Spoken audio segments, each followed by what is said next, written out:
Hello friends, today we are going to discuss difference between RAM and ROM, random access memory and a read-only memory.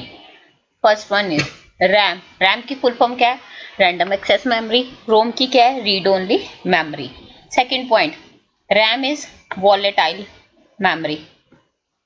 ROM is a non-volatile memory. Volatile means क्या होता है? It stores data as long as power is on. जब तक power on है RAM के अंदर data store रहेगा. ROM is a non volatile. It means stores data permanently when power is off. जब पावर ऑफ भी हो जाती है तब भी रोम के अंदर डेटा स्टोर रहता है, बट रैम के अंदर जब तक पावर ऑन है तब तक क्या डेटा स्टोर रहेगा. ठीक है. Next third point, CPU of the computer can read write और alter the data on RAM.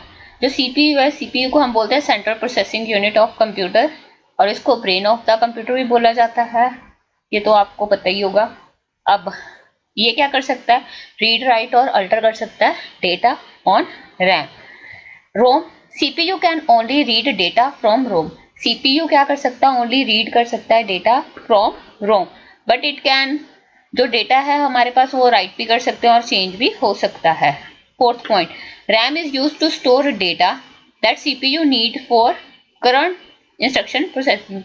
RAM के अंदर कौन सा डेटा स्टोर होता है जो CPU को चाहिए होता है? कब? जब कोई भी उसने इंस्ट्रक्शंस प्रोसेस करनी है.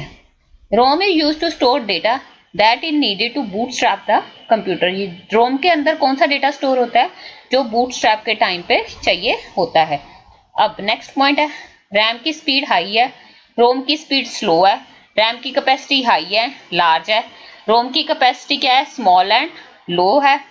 RAM is used as CPU cache memory. Primary memory को हम क्या कह सकते हैं? As a cache. RAM use करता है. ROM is used by firmwares, by micro controller. अब फर्मवेयर क्या होते हैं? फर्मवेयर क्या होता है? एक सॉफ्टवेयर होता है. वो क्या करता है? मशीन इंस्ट्रक्शन प्रोवाइड करता है हार्डवेयर को.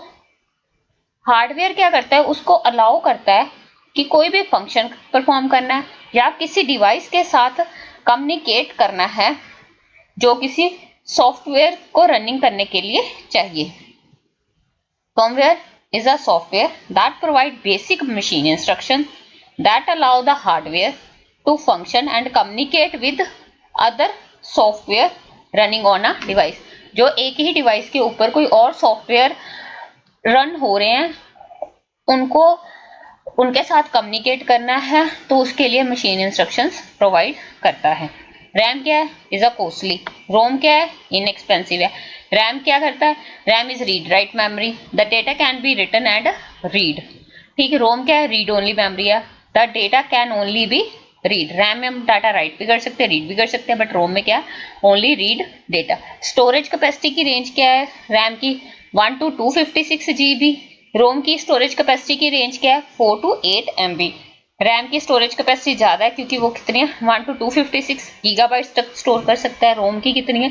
4 to 8 MB megabytes. MB for megabytes. अब आता है नेक्स्ट, हमारे पास आती है type. RAM divided into two types. First is DRAM, second is SRAM. DRAM stands for Dynamic Random Access Memory, SRAM for Static Random Access Memory. अब रोम की क्या type है? PROM, EPROM, EE, PROM, MASC-ROM. PROM stands for Programmable Read-Only Memory. EPROM stands for Erasable Programmable Read-Only Memory. EEPROM stands for Electrically Erasable Programmable Read-Only Memory. Fourth one is MASC-ROM. ठीक. अब आ जाता है next point, RAM consumes more power, ROM consumes less power. ये था हमारे पास difference between RAM and ROM. For more videos subscribe our channel Knowledge School. Thank you.